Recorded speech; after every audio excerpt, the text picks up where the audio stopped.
Hi students, here are your notes for 2.4, which is going to cover loan payments. This is super useful in your real life. And to get started, we're going to talk about just certain types of loans out there. So one type of loan that we're going to focus on is conventional loans. These are also known as installment loans.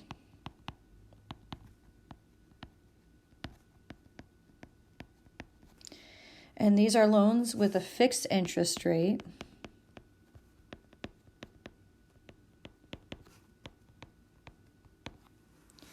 And they have regular equal payments. So these are different than, say, a credit card, right? Like, because, your credit card depends on how much you spend. These are things known as, which you probably have encountered once in your life, student loans, mortgages. I'm working on getting my handwriting better with using this, and car loans.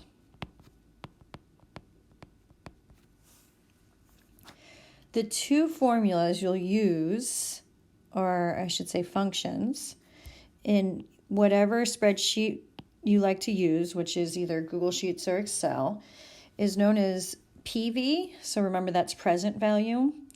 And then this one is known as your payment function. So present value, or you can just say PV, or payment function. So the hardest thing, I believe, with this section is just knowing when to use which function. This is going, and we're going to discuss that to make sure that's more clear.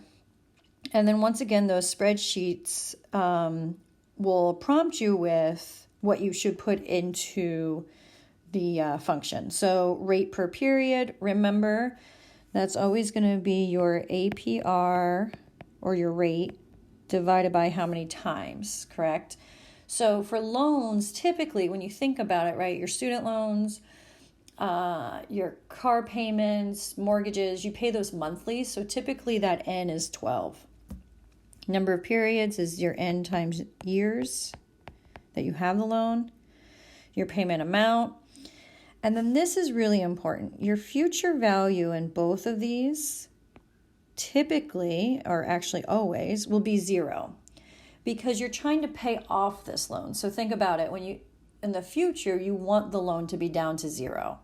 And this is really important because if you were to switch this payment function with the future value, it's royally going to mess up your answer. So make sure of that. That's why I went ahead and down here I said future value equals 0 for loans. So just get in the habit of always putting 0 at the end. And then here's just a list, again, of everything in case you need to refer to it when you're using your spreadsheets. So note that, like the last section, if the compounding frequency N is not explicitly stated, then we assume it is equal to the number of payments per year. So again, typically with this section, it will be 12.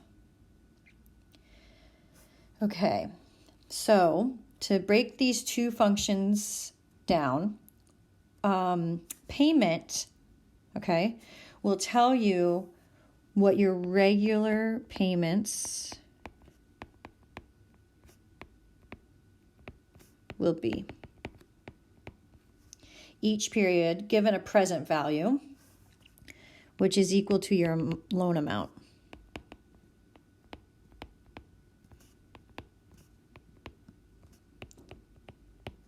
So key thing is you use this payment function when you are being asked to find what will your payment be each month, all right?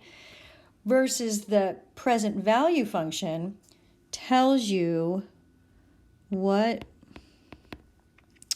amount of loan you can afford.